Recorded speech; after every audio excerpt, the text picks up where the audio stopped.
세 가지 비유로 엉켜져 있습니다. 제가 또박또박 천천히 여러분들에게 한 장을 다 읽었습니다. 첫째는 양을 잃어버렸죠. 집중해서 들으신 분들은 이해가 될 거예요. 두 번째는 드라크마를 잃어버렸습니다. 그리고 세 번째는 아들 하나를 잃어버렸습니다.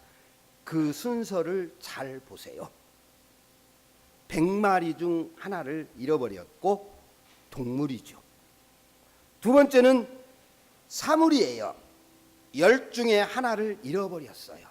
그리고 마지막 세 번째 비유는 둘 중에 하나를 잃어버렸죠. 이것은 각각 다른 얘기가 아니고 하나의 비유입니다. 그래서 누가복음 15장 3절을 한번 볼까요? 안 돼요? 그러면 전부 다 제가 읽으면서 설교해야겠네요. 할렐루야. 네. 누가복음 15장 3절을 보면 예수께서 그들에게 이 비유로 이르시되, 여기 비유는 복수로 써 있지를 않고 단수로 써 있습니다. 그 얘기는 무슨 얘기냐 하면 이 세 개의 에피소드가 사실은 하나의 주제를 갖고 있다는 얘기입니다.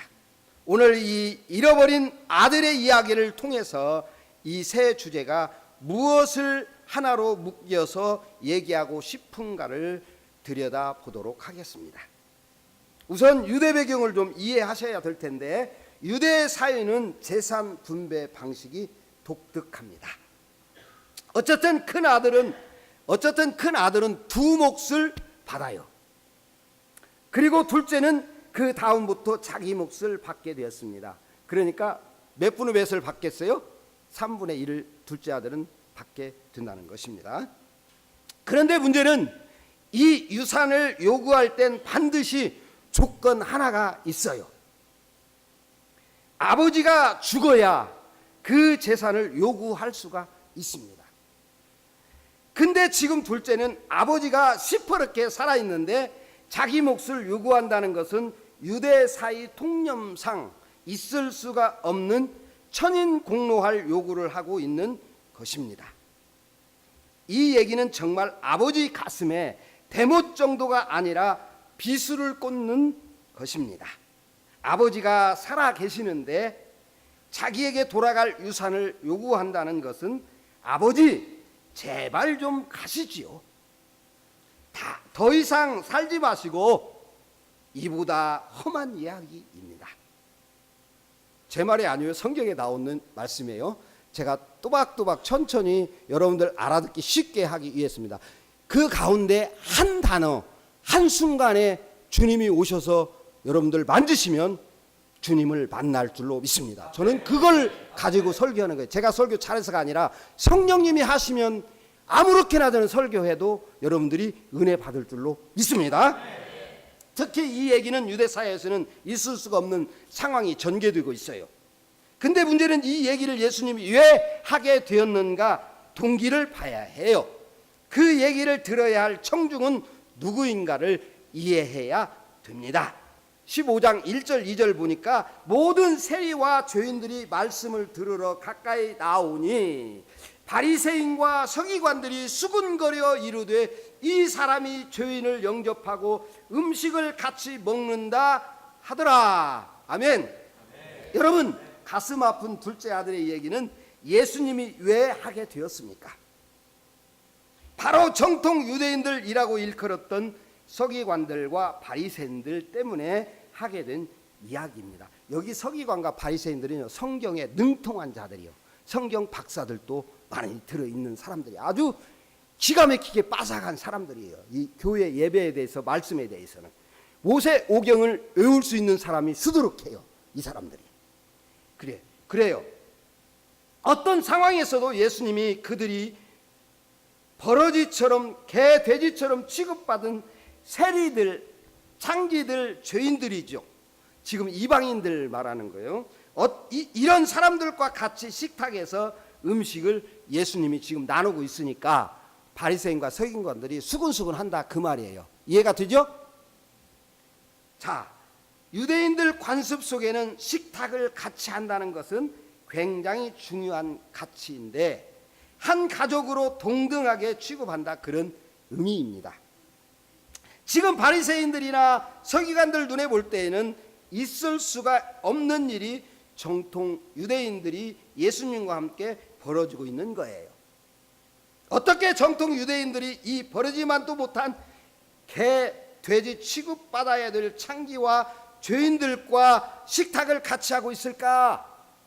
말하자면 손을 부르르 떨고 있는 거예요. 이럴 수가. 그 속을 주님이 꿰뚫어 보십니다. 아, 저들이 지금 나를 경멸하고 있구나. 나를 경멸하는 것을 넘어서 이 창기와 세리들을 개, 돼지 취급하고 이 상황을 받아들이지 못하고 있구나. 그리고 지금 세 가지 이야기를 연달아 꺼내는 거예요. 여러분, 100마리 중에 하나를 잃어버렸어요. 그까짓 것 뭐 하나 잃어버린들 어때요? 그렇죠? 근데 히브리 사람들의 공동체성의 중요한 개념 하나를 이해해야 되는데 100 중에 하나를 잃어버린 건 사실상 전부를 잃어버린 거예요.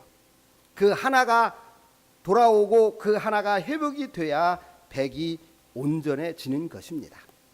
그래서 그 한 마리를 찾도록 끝까지 찾는 거예요. 그리고 10 드라크마 중에 한 드라크마를 잃어버린 이유는 단순한 상식이 아니라 그것은 여인들에게서는 예물에 해당하는 아주 보석 같은 보물 같은 존재입니다. 그 여인들은 시집을 가기 위해서 그것을 평생 모아요. 그리고 10 드라크마로 목걸이를 만들어서 그것을 자랑스럽게 사람들이 보도록 목에 걸고 다니는 관습이 있어요. 근데 그 중에 하나를 잃어버렸다면 나머지 9이 무용지물이 되는 겁니다. 그래서 그 하나를 그렇게 찾는 거예요. 점진적으로 점점 좁혀오죠. 이제 두 아들을 가졌던 아버지 이야기로 결론은 맺습니다. 둘 중에 하나가 그 폐륜에 가까운 요구를 하고 아버지에게 자기 몫을 달라고 조릅니다. 웬 까닭인지 아버지가 말도 안 되는 상황인데 아들의 요구를 거절할 수가 없어서 아버지가 아직 살아계시는데도 불구하고 둘째 아들에게 돌아갈 몫을 내어주어요. 그리고 성경을 한번 보겠습니다. 12절, 그 둘째가 아비에게 말하되 아버지여 재산 중에서 내게 돌아올 분깃을 내게 주소서 하는지라.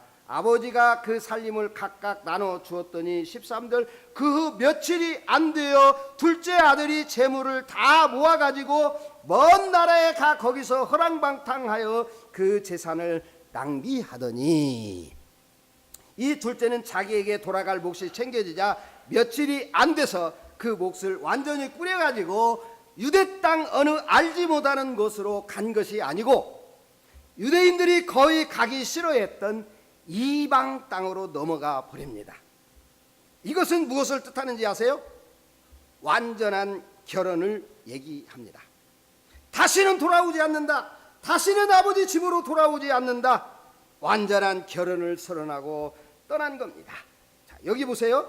이 둘째가 집을 떠나는 순간부터 뭐가 시작이 되죠? 결핍이 시작이 됩니다. 방탕이 시작이 됩니다. 낭비가 시작이 돼요. 점점점 쇠하여지더니 결국에는 어떻게 되는가 봅시다. 14절, 다 없앤 후 그 나라에 크게 흉년이 들어 그가 비로소 궁핍한지라. 가서 그 나라 백성 중 한 사람에게 붙여 사니 그가 그를 들로 보내어 뭘 치게 하냐면 돼지를 치게 하였는데. 네. 자, 여러분, 유대인들이 가장 싫어하는 짐승이 뭔지 아세요? 제가 계속 말했죠. 뭔지 아세요? 돼지입니다. 어느 정도 절망의 나락으로 떨어졌는지 이걸로 보여주는 겁니다. 그가 가장 싫어하는 짐승인 돼지치기로 전락을 합니다. 그런데 어느 정도 파탄에 이르는가 하면 다음 절 16절을 보겠습니다. 그가 돼지 먹는 쥐염 열매로 배를 채우고자 하되 주는 사람이 있었어요, 없었어요? 없었어요. 유대인들이 가장 경멸하는 짐승인 돼지치기를 하면서 먹고 살아야 되는데 허기지니까 그 돼지들이 먹는 음식을 달라는데도 그 음식조차 주는 사람이 없었어요. 완전한 파탄을 얘기합니다. 더 이상 회복될 수 없는 파탄을 얘기해요. 그러다가 17절에 보면은 이에 스스로 돌이켜 이르되 내 아버지에게는 양식이 풍족한 품꾼이 얼마나 많은고 나는 여기서 주려 죽는구나. 자, 여기서 스스로 돌이켜라는 말은 회개했다 그런 개념이 아니에요. 잘 들으세요. 회개했다는 개념이 아니고 헬라어 원문을 정확히 들여다보면 드디어 자기의 참상을 보게 되었다 그 말입니다. 드디어 자기가 어느 지경까지 나락에 떨어졌는가 실물을 보게 되었다는 말입니다. 그 말을 여기서는 스스로 돌이켜 라는 표현을 했어요. 이건 회개를 얘기한 게 아니고요. 드디어 내 몰골이 어느 지경까지 나락에 떨어졌는가를 어느 날 거울 앞에 비춘 자기의 모습을 보고 마치 그 몰골을 거울을 쳐서 부수고 싶은 충동을 느꼈다 그 정도로 이해하시면 정확해요. 내가 이 정도로 되었구나. 우리 민족이 가장 싫어하는 돼지를 치는 주제를 넘어서 그 먹이조차 주는 사람이 없는 파탄의 결핍에 궁핍에 이르게 되었구나. 어디를 떠나는 순간부터요? 어디를 떠나는 순간부터요? 아버지 품을 떠나는 순간부터. 이것이 아담이 직면한 실존입니다. 온 인간이 직면한 실존이에요. 교회 밖에 그리스도를 알지 못하는 사람들은 하나님의 품을 떠난 순간부터 이런 영혼의 실제를 알지 못하는 거예요. 그러면 18절 보겠습니다. 내가 일어나 아버지께 가서 이르기를 아버지 내가 하늘과 아버지께 죄를 지었사오니 19절 지금부터는 아버지의 아들이라 일컬음을 감당치 못하겠나이다. 나를 품꾼의 하나로 보소서 하리라 하고. 자, 여러분, 이 생각을 언제 하게 되죠? 줄였을 때는 이 생각을 하지 않습니다. 근데 정확하게 성경은 줄여 죽게 되었을 때 이것이 인간의 마지막 바닥을 치는 실존입니다. 줄였을 때도 이 생각을 갖지 않는데 줄여 죽게 되었을 때야 아버지 집을 기억해요. 내 아버지 집은 얼마나 많은 품꾼이 있는가, 얼마나 많은 음식이 있는가. 인간이 마지막 돌아가야 될 기로의 길로 그는 생각을 떠올리게 됩니다. 품꾼의 하나라도 좋다. 내 아버지 집으로 돌아가자. 이 생각을 갖게 돼요. 그런 그가 일어납니다. 일어나는데 20절 이에 일어나서 아버지께로 돌아가니라. 아직도 거리가 먼데 아버지가 그를 보고 측은히 여겨 달려가 목을 안고 입을 맞추니. 자, 여기서 우리는 아주 중요한 아버지의 동작 하나를 놓치고 지나가서는 안 됩니다. 여러분 잘 생각하세요. 지금 이 얘기를 누가 듣고 있죠? 청자가 누구예요? 청자가 바리새인들과 서기관들이에요. 지금 예수님은 멋진 스토리텔러가 되어서 그 바리새인들과 서기관들에게 이 얘기를 굉장히 감동스럽게 하고 있어요. 드디어 얘기는 클라이막스를 향해서 치닫고 있어요. 아들이 돌아와요. 그러면 유대 공동체의 정통 유대인들은 이 아들이 돌아오고 그 아들을 맞이하는 아버지의 이 상면의 장면을 머릿속에 이미지화 시키면서 뭘 떠올릴까요? 어떤 상황을 당연히 떠올릴까요? 이들은 율법에 정통한 사람들이에요. 여러분 신명기 21장 18절에서 21절 제가 읽겠습니다. 사람에게 완악하고 패역한 아들이 있어 그의 아버지의 말이나 그 어머니의 말을 순종하지 아니하고 부모가 징계하여도 순종하지 아니하거든 그의 부모가 그를 끌고 성문에 이르러 그 성읍 장로들에게 나아가서 그 성읍 장로들에게 말하기를 우리의 이 자식은 완악하고 패역하여 우리 말을 듣지 아니하고 방탕하여 술에 잠긴지라 하면 그 성읍의 모든 사람들이 그를 돌로 쳐 죽일지니 이같이 내가 너희 중에서 악을 제하라. 그리하면 온 이스라엘이 듣고 두려워하리라. 아멘. 저를 보세요. 저를. 이게 율법에 규정된 법이에요. 제가 지금 방금 신명기 읽었던 말씀이. 그러면 지금 율법에 정통한 바리새인들과 서기관들이 예수님의 이야기를 들으면서 예수님의 이야기는 절정을 향해 가고 있어요. 그 이야기를 처음에 관심을 가지고 듣던 바리새인들과 서기관들이 드디어 이야기 한 복판에 지금 아버지와 그 빌어먹을 아들과 만나는 장면이 바로 직전에 있어요. 그러면 유대인들의 마음에는 이미 뭘 들었을까요? 유대인들의 마음에는 이미 뭘 들었을까요? 도를 들었어요. 마음속에 도를 들었어요. 드디어 어떻게 했을까요? 도를 들어서 동네 사람들이, 동네 장로들이 그 아들을 향해 돌팔매질하는 연상을 했을까요? 안 했을까요? 당연히 했죠. 이게 율법이에요.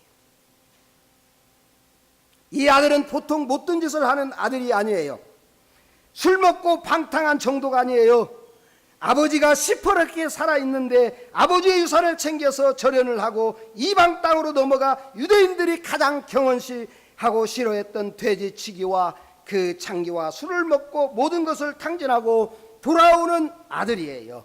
율법대로라면 그 성읍 장로들에게 말하기를 우리의 이 자식은 완악하고 배역하여 우리 말을 듣지 아니하고 방탕하며 술에 잠긴 자라 하면 그 성읍의 모든 사람들이 그들을 돌로 쳐 죽일지니 이같이 내가 너희 중에 악을 제하라. 그리하면 온 이스라엘이 듣고 두려워하리로다. 이게 율법이에요. 지금 이야기를 듣고 있는 바리새인들은 드디어 마음의 돌을 집어들었어요. 마음의 돌. 돌을 전부 집어들었어요. 지금 드디어 치겠구나. 그런데 오늘 본문은 어떻게 전개되죠? 15장 20절 보겠습니다. 이에 일어나서 아버지께로 돌아가니라. 아직도 거리가 먼데 아버지가 그를 보고 지근히 여겨 달려가 목을 안고 입을 맞추니. 자, 여기서 입 맞추니, 자, 여기서 제일 중요한 단어가 뭘까요? 여기서 제일 중요한 단어, 측은히 여겨? 슬슬. 그것도 중요하다고 볼 수 있겠죠. 또 안고 입을 맞추니 어느 것 같아요? 여러분 한번 보세요. 지금 이 아들이 돌아온다는 소식은 공동체성이 강한 이스라엘이 지금 그 마을이 다 알고 있어요. 아들이 저 동구 밖의 모습을 나타내죠. 아버지가 얘기하지 않아도 동네 사람들이 이미 먼저 알아요. 아버지의 고발이 없어도 누구나 다 돌을 들고 있어요. 이놈의 자식, 저 불효막심한 놈은 이 공동체에 절대 들어와서는 안 된다. 전부 다 돌을 들어 이 아들이 돌아오면 칠 준비가, 만반의 준비가 되어 있는 지금 분위기예요. 아버지가 어떻게 했을까요? 안 돼! 안 돼. 그 아들을 안아버려요. 무슨 말인지 아시겠어요? 안 돼. 죽었다가 얻은데 아들이야. 안 돼. 이것이 아버지를 통해서 보여주시는 예수님이 대신 죽으신 죽음이에요. 누가 맞아요? 누가 맞아요? 예수님이 맞아요.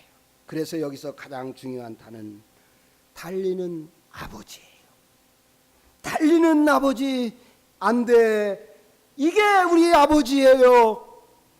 지금도 이 아들이 이미 죽어야 될 아들이에요. 근데 혹이나 동네 사람들이 눈에 먼저 뜰까 싶어 아버지는 뛰어갑니다. 안 돼. 그리고 덮어버려요. 안 돼. 그래서 이 아버지가 달리는 거예요. 아멘? 이게 복음이에요. 마땅히 돌에 맞아 죽어야 될 이 아들을, 그래서 예수님은 대신 돌에 맞아 십자가에 달리는 거예요. 그리고 이 아들을 어떻게 하죠? 그냥 옷을 입히나요? 어때요? 좋은 옷을 입혀요. 그냥 송아지를 잡나요? 살진 송아지를 잡아요. 신을 신겨라, 풍악을 울려라, 마지막에 손에 반지를 끼워줘요. 너는 내 아들이다. 아들로서의 잃어버렸던 지위를 회복해 주는 겁니다. 베너에서 노마의 장군의 노예였던 베너에게 반지를 끼워주죠. 양 자식을 하면서 반지를 끼워줍니다. 너는 내 아들이다. 아들로서의 회복이에요. 우리 다 같이 힘들고 지쳐 찬양하겠습니다.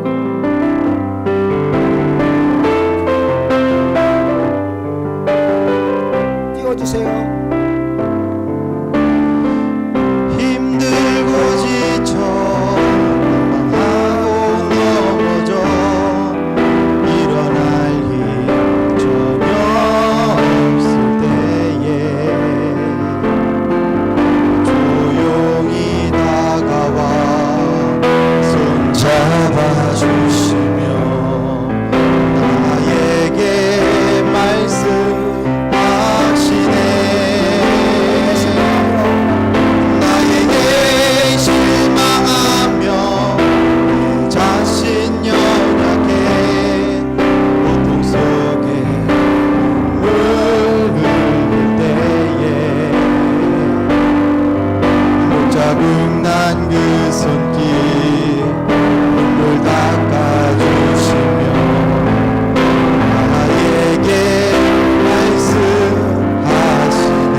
저는 오늘 여러분들에게 중요한 얘기를 하나 할게요.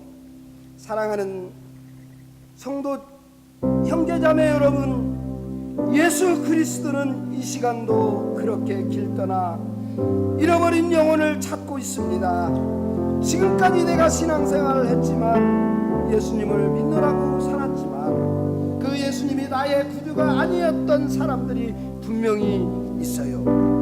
신앙생활이 뭔지 몰라서 헷갈리던 분들도 있을 거예요. 근데 이 문제는 영원히 죽느냐 사느냐의 문제입니다. 체면 이런 것 보지 마시고 이 시간에 내가 정말 그 예수님을 믿고 싶습니다. 성령님 도와주세요. 내가 그 예수님 만나고 싶습니다.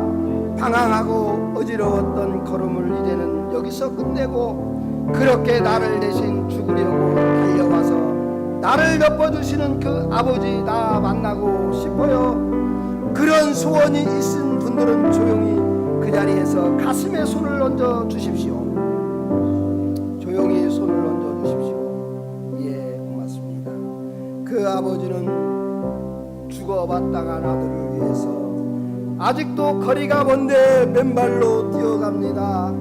혹 동네 사람들의 눈에 먼저 뛰어서 죽을까봐. 그리고 그 아들을 덮어주셨어요. 오늘 이 시간에